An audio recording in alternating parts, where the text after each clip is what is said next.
No Brasil, escritor não é nem considerado uma profissão. Por exemplo, você pega nos Estados Unidos, na Inglaterra, na Irlanda e em outros países desenvolvidos também, há o profissional da escrita.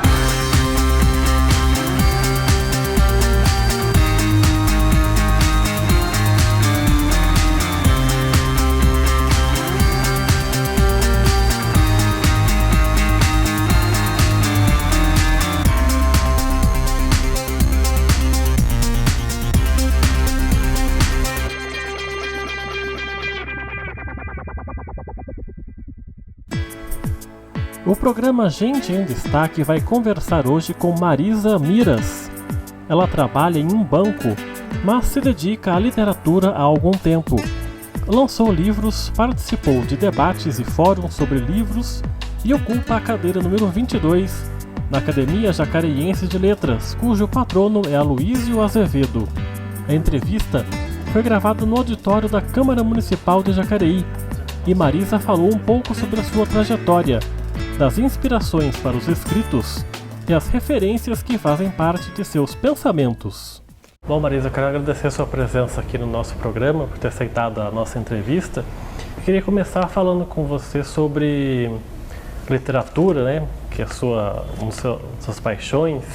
Vem desde cedo esse seu gosto por livros, por literatura? Sim. Em primeiro lugar, eu quero agradecer a oportunidade de estar aqui, né? Muito obrigada por tudo. O meu gosto pela literatura, eu acho que já nasceu comigo. Desde pequena, eu sempre gostei de ler, de escrever algumas coisinhas. Meu pai foi um dos maiores incentivadores, ele viu que eu gostava, que eu tinha jeito. Tive professores muito bons que também me incentivaram, depois a minha mãe. Então, eu sempre gostei mesmo. Eu sempre tive uma habilidade maior para as palavras e as letras, né? O seu pai era estrangeiro, né? Meu pai era espanhol, ele era da região da Galícia, de Santiago de Compostela. Era um trabalhador de indústria, né? E ele me incentivava muito a escrever, ele gostava. Quando eu chegava, pai, escrevi alguma coisa, meu pai, muito bom. Ele me ajudava muito também. Ele me ajudava muito para escrever, para me incentivar.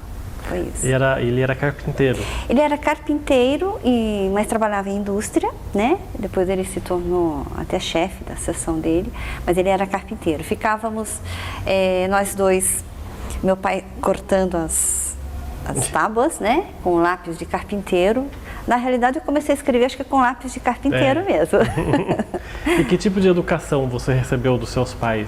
Foi muito severa ou não? Sim, eu recebi uma educação mais ao estilo europeu, porque meu pai era espanhol, a minha mãe também já era mais descendente de portugueses, então eu levei mais uma educação mais assim, severa no sentido de muito estudo, valorização da cultura e respeito ao próximo. E essa literatura que a senhora hoje pratica, que é mais infantil, né, do infanto ao adolescente, né? Sim, infantil. A senhora acha que isso é porque os livros que você leu na sua infância marcaram demais e daí quer reproduzir isso para as outras pessoas?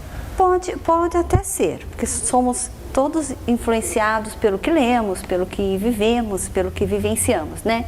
Mas o meu objetivo maior na literatura infanto-juvenil é fazer um bom trabalho para a criança e o jovem, porque eu vejo a importância da literatura para a criança e para o jovem, mas literatura de boa qualidade. Então eu me empenho a tentar fazer o melhor que eu posso, a pesquisar, a estudar, a me atualizar para valorizar a literatura infantil. O que seria essa literatura de boa qualidade? A de boa qualidade é aquela literatura que você pesquisa, porque o trabalho de um escritor é um trabalho. Não é apenas uma inspiração. O escritor, ele tem 90% de trabalho e 10% de inspiração. O escritor que apenas escreve e fala que escreve, devemos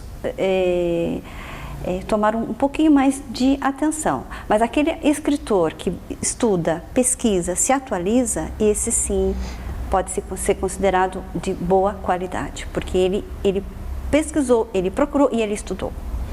E que tipo de literatura é a sua? A gente, lógico que é direcionada a esse público que a gente disse. Mas quais são as ideias que a senhora quer passar? Fala um pouquinho sobre isso. Olha, eu gosto de trabalhar mais com as rimas para as crianças, porque através da rima eu consigo introduzir a criança e o jovem para a literatura. Já dá uma literatura assim mais suave, não aquela literatura pesada, porque o jovem, a criança de hoje, o jovem de amanhã, que serão os leitores do futuro. Então, para você dar uma iniciação, eu vejo a minha literatura, ou como a literatura infantil em geral, como uma iniciadora para os leitores futuros. E a minha literatura, eu tento mesclar o máximo que eu posso. As rimas, algumas parlendas, alguns contos infantis. Eu tento fazer algo bem eclético. Mas eu tento evitar o máximo o didatismo, o pedagogismo, porque isso é função da escola. Eu acho que a literatura, ela tem que trabalhar, a literatura infantil e juvenil, ela tem que trabalhar com a imaginação da criança, dar um espaço para a criança imaginar. Senão, se pegar um livro, vai ser um livro didático, não é? Entregar tudo de bandeja, né? Deixar a criança construir por si mesma, né? Isso. Uma coisa que Monteiro Lobato também fazia muito, né? Tratava a criança, entre aspas, como se ela fosse um adulto já, né? Sim. É esse sentido que a senhora disse. Sim, nesse sentido. E hoje a literatura infanto-juvenil da atualidade, ela é assim, ela é menos didática e mais formadora e mais imaginativa. Ela faz a criança imaginar. E isso é muito importante. Tem livros que marcaram a senhora na infância? Sim. Tive muitos livros, os de Monteiro Lobato, né? Eu era fã de Monteiro Lobato. Depois, na adolescência, foi aquele livro Pagador de Promessas, né? E depois os comuns. Um livro que me marcou muito, ele não é nem infanto-juvenil, mas é do Hemingway, Velho e o Mar. Aquele livro realmente me marcou muito, né? Como é que tem um filme depois, tem né? Filme. É um livro fininho também, É fininho, mas a história dele é muito emocionante, né? Isso. E o seu pai estrangeiro, sua mãe também de origens portuguesas, por que eles vieram para Jacareí? Ou foi a senhora que foi a primeira a vir para Jacareí? Não, nós somos daqui. Minha mãe, a família da minha mãe é daqui, de Jacareí, né? Mas o meu pai, ele veio como estrangeiro para tentar a vida na América, né? Na década de 40, 50, né? Então, ele veio da Galícia e ficou por aqui. Né? Ficou trabalhando ele Jacareí. Trabalhou muitos anos. Em primeiro lugar foi Santos, né? Depois de Santos, ele achou melhor morar no interior, porque o interior era mais tranquilo para ele achava. Daí acabou se casando e constituiu família aqui, né? E na sua infância, então, o que mais marcou foram os livros? Sim, os livros. Mas isso não significa que você tenha sido uma criança solitária? Não, de forma alguma. Porque uma criança que lê não é uma criança solitária, é uma criança que ela conhece muitos lugares dentro daquele livro, dentro da sua imaginação, e ela faz uma viagem através da imaginação, conhece vários personagens, várias pessoas, de forma alguma. Mas eu estou falando assim de brincar na rua, com amigos, essas coisas. Tinha assim. os meus amigos. Normal, uma infância normal, né? Normal. E a senhora decide cursar letras? Sim. Com o sonho que a senhora me disse antes da gravação de ser jornalista. Isso, o meu sonho era ser jornalista por causa da escrita mesmo, de estar sempre bem informado, estudando sempre, né? Mas naquela época, muitos anos atrás, eu achava que jornalista era só para ficar em frente da câmera e eu não me achava tão, assim, desinibida na época. E acabei cursando letras, que também não me arrependo, porque já é da minha área mesmo, né? Mas é isso. Mas a senhora nunca trabalhou num jornal, numa redação, nada? Em jornal eu nunca trabalhei. Já tive alguns contos publicados, alguns trabalhos, mas não. Quem sabe no futuro, nada impede, né? De também estudar, porque eu estou sempre aberta a estudar. Eu acho que aquilo que eu te falei, deve-se sempre estudar, pesquisar em qualquer área. Atualizar. Se atualizar, é verdade. E a senhora hoje trabalha num banco, né? Sim, eu sou bancária. Como é que concilia tem como? Divide o tempo? Sim, divide-se o tempo. Na hora que você está trabalhando, a sua parte racional, né? E depois do expediente, a sua parte imaginativa, a sua parte criativa, né? Eu gosto de escrever à noite. É o horário que eu mais gosto. Antes de dormir, eu gosto de ficar lá na cama, tem a minha prancheta, escrevo à mão ainda. Depois que passo para o computador, né? A hora que eu mais gosto é à noite. Assim, mas entrando na madrugada ou não? Não chego a tanto não. Fico elaborando a ideia, fico elaborando, depois eu vou trabalhando. Essa inspiração que a senhora disse, 90% trabalho, mas 10% inspiração. A senhora sofre, por exemplo, assim, de buracos de criatividade, de não saber o que pôr no papel? Olha, às vezes. Então, o que eu faço? Eu dou uma parada, talvez pesquiso também, vejo alguma coisa. Não é bem pesquisar, é trabalhar a ideia dentro de si mesmo. Como eu te falei, nós somos fruto de tudo que lemos, do que vivenciamos. Então, alguma coisa a gente traz para o texto, né? Mas sofro como todo mundo, dá uns lapsos, acaba a criatividade aí agora, mas eu não me preocupo com isso. Procura fazer outras coisas? Tento fazer outras coisas, porque depois eu retomo o trabalho, depois volto, não tenho essa pressa de fazer e terminar, não. Essa formação de letras, claro que ajudou, imagino, na sua construção dos livros.